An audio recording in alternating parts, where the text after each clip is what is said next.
Olá pessoal, sejam muito bem-vindos a mais um episódio do Cafezinho com Psicologia. Eu sou Simone Salman, sou psicóloga e hoje nós vamos conversar sobre um tema extremamente importante nesse mês de junho. O Junho Violeta, que é o mês dedicado à conscientização e à prevenção da violência contra a pessoa idosa.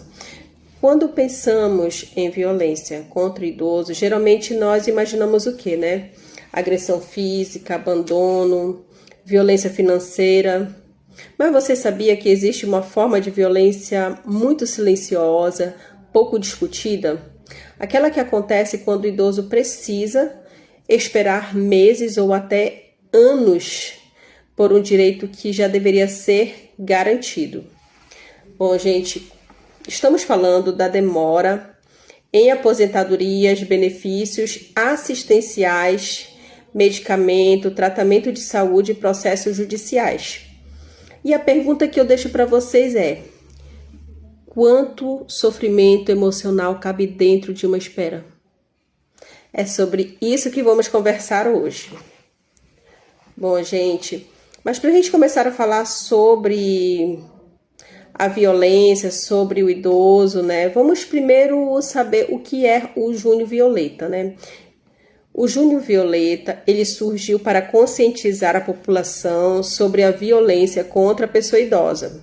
A campanha ela tem como marco o dia 15 de junho, conhecido pela ONU, como o Dia Mundial de Conscientização da Violência contra a Pessoa Idosa. E é importante entendermos que a violência ela não é apenas aquilo que deixa marcas no corpo. Existem feridas emocionais que também adoecem. Quando um idoso ele é ignorado, desrespeitado ou precisa implorar por um direito básico, estamos diante de uma violação da sua dignidade e por isso falar sobre esse tema é tão necessário. Porque, gente, o envelhecimento ele faz parte da vida de todos nós, tudo bem. Mas olha só, o que a OMS diz, fala sobre envelhecimento? Bom, gente, a Organização Mundial da Saúde afirma que envelhecer não significa adoecer. Na verdade, a OMS ela trabalha com o conceito de envelhecimento natural, saudável. E isso significa permitir que a pessoa mantenha a sua autonomia, a sua independência, a sua participação social e qualidade de vida. Mas como falar em envelhecimento saudável quando o idoso passa anos aguardando uma aposentadoria? Como falar em qualidade de vida quando ele não sabe se vai conseguir comprar medicamento amanhã ou no próximo mês? O envelhecimento saudável ele depende também de proteção social e acesso aos direitos. Você sabia que a violência institucional é uma violência invisível? Pouco se fala sobre violência institucional, mas ela acontece quando instituições deixam de atender adequadamente a população. Ela pode aparecer por meio de demora excessiva em processos, filas intermináveis, falta de acesso a serviços, excesso de burocracia, perícias repetitivas, falta de respostas, e quando o sistema que deveria proteger acaba produzindo esse sofrimento, isso é especialmente grave para todos os idosos, porque o tempo tem um significado diferente nessa fase da vida. Uma frase muito impactante, ela é tão impactante que eu quero pronunciá-la aqui. Enquanto o sistema conta processos, o idoso conta o tempo que ainda tem para viver. Então essa frase ela resume perfeitamente o sofrimento de muitos idosos. Para o jovem, esperar 2, 3 anos pode parecer algo administrável, mas para o idoso de 75, 80 anos, isso representa uma parcela significativa da sua vida. Muitos acabam desenvolvendo sofrimentos de impotência, injustiça, frustração, revolta, desesperança e a espera constante gera um desgaste emocional e psicológico terrível. Bom, gente, por que isso gera a ansiedade e a depressão, né? Por que a ansiedade e a depressão está associada à espera? Porque as pesquisas mostram que a insegurança financeira e a falta de acesso aos direitos estão associados ao aumento dos sintomas de ansiedade e depressão em idosos. O cérebro humano, ele precisa de previsibilidade. Quando a pessoa não sabe quando terá acesso ao benefício, quando o processo será julgado ou quando conseguirá tratamento médico, ela permanece no estado constante de alerta. É como viver todos os dias esperando uma resposta que nunca chega, e isso gera sofrimento psicológico significativo. Muitos idosos,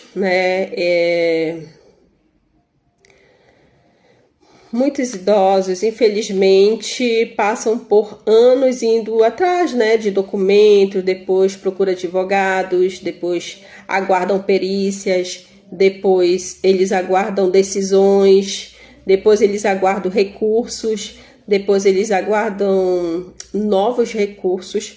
Depois o sofrimento continua. Você deve estar cansado só de falar, né? Imagina o idoso. Então não é apenas um benefício, é o dinheiro da alimentação, de um aluguel, dos medicamentos, é o dinheiro da sobrevivência.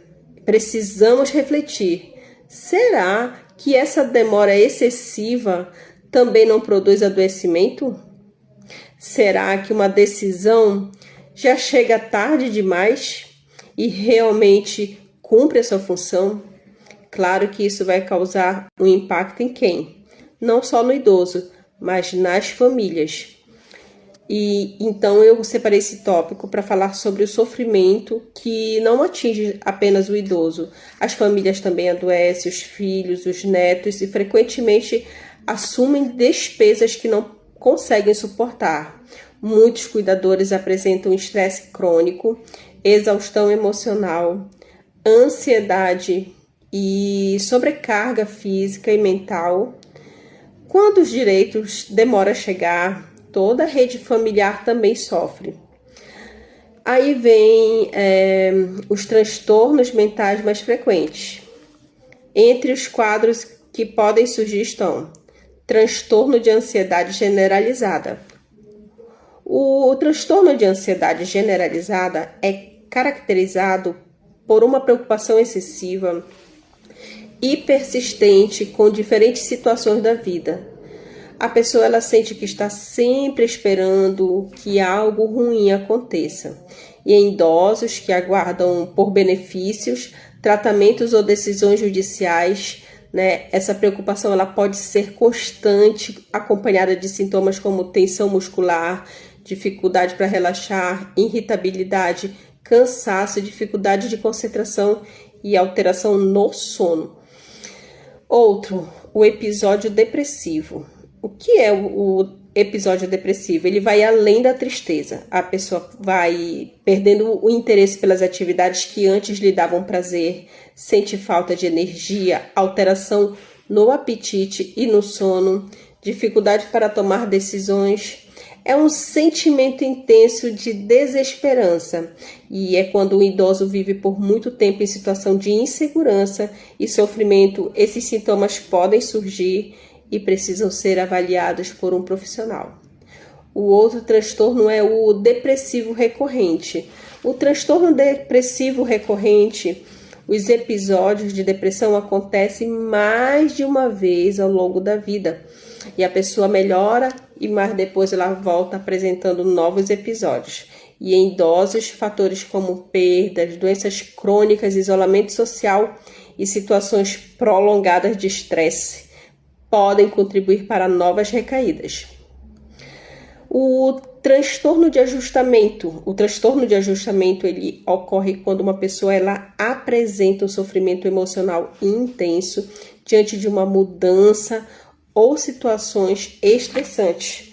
Pode acontecer após a perda de uma família, a perda de um familiar, ou uma aposentadoria inesperada, dificuldades financeiras e uma longa espera por seus direitos. Os sintomas costumam incluir ansiedade, tristeza, preocupação excessiva e dificuldade para lidar com a nova realidade. A insônia você já conhece, né? É um dos sintomas mais frequentes em pessoas que vivem sob estresse constante e o idoso pode ter dificuldade para pegar no sono, acorda várias vezes durante a noite ou desperta muito cedo, né? Sem conseguir voltar a dormir. E também a falta de sono afeta a memória e o humor, a atenção e a qualidade de vida desse idoso. Bom, sintomas psicossomáticos, né? Vamos conhecer? Os sintomas psicossomáticos são manifestações físicas relacionadas ao sofrimento emocional. A pessoa ela pode apresentar dores na cabeça, dores musculares, problemas gastrointestinais, palpitações, falta de ar ou outros sintomas sem que exista uma doença física que explique completamente essas queixas. Isso não significa que a dor seja imaginária, ela é real, mas está relacionado também ao impacto e do estresse, né, das emoções sobre o organismo. Ideação suicida, esse eu não preciso nem falar tanto, mas eu vou dar uma palhinha. É uma situação de sofrimento intenso, né, prolongado também. Algumas pessoas podem desenvolver pensamentos aqui, ó, de que a vida não vale mais a pena, desejar que o sofrimento termine. E esses pensamentos são chamados de ideação suicida e devem ser levados muito a sério. Por quê? Porque eles não significam necessariamente que a pessoa irá tentar o suicídio, mas indicam um sofrimento importante que exige acolhimento e avaliação imediata por profissionais de saúde mental. Tem um filme para reflexão que eu gostaria de indicar, é o Daniel Blake, embora não seja uma pessoa idosa especificamente. Ele mostra a luta de alguém que precisa enfrentar a burocracia para conseguir acessar os seus direitos, né? E aí você me pergunta, mas qual é o papel da psicologia, da equipe multiprofissional, né? Gente, a psicoterapia, ela pode ajudar o idoso a desenvolver recursos emocionais para enfrentar esse período. Por isso é muito importante você levar o seu idoso nas terapias, porque ela pode ajudar no manejo da ansiedade, na prevenção da depressão, no fortalecimento emocional, no resgate da autoestima, e que muitas vezes é necessário também um trabalho multiprofissional com psicólogos, médicos, psiquiatras, assistentes sociais, fisioterapeutas, né, terapeutas ocupacionais e às vezes até enfermeiros. Eu quero trazer também algo muito interessante que fala sobre a psicologia positiva. Então, eu quero agora trazer essa reflexão, né? Baseada nessa psicologia, é uma área da psicologia que estuda cientificamente os fatores que promovem bem-estar, a resiliência, o propósito de vida e relacionamentos saudáveis, principalmente qualidade de vida. Então, é importante esclarecer que a psicologia positiva, ela não significa pensar positivo 24 horas, né, o tempo todo, mas ignorar também um sofrimento. Pelo contrário, ela reconhece a dor, mas também busca compreender mais com mais recursos, né, recursos que ajudam as pessoas a enfrentarem as adversidades de forma mais saudável. Então, quando falamos da pessoa idosa, isso é fundamental. O sofrimento ele existe, mas também podemos fortalecer ali fatores de proteção que favorecem o envelhecimento mais digno e saudável. Gente, em uma de um congresso que eu fui, né? Um dos congressos que eu fui, trouxeram uma pergunta interessante, né? Estamos preparados para o futuro? Essa pergunta não é apenas sobre tecnologia ou economia, ela também é sobre como estamos nos preparamos para envelhecer. Estamos cuidando da nossa saúde física? Você aí, você está cuidando da sua saúde física, da sua saúde mental, dos seus relacionamentos, da sua vida financeira, dos novos vínculos ou dos vínculos familiares. O envelhecimento ele não começa só a partir dos 60. Ele começa nas escolhas que você faz hoje, que nós fazemos hoje. Cada hábito saudável de hoje representa uma autonomia amanhã. Com isso, eu quero também trazer o conceito apresentado como mundo VUCA. O que é isso, né?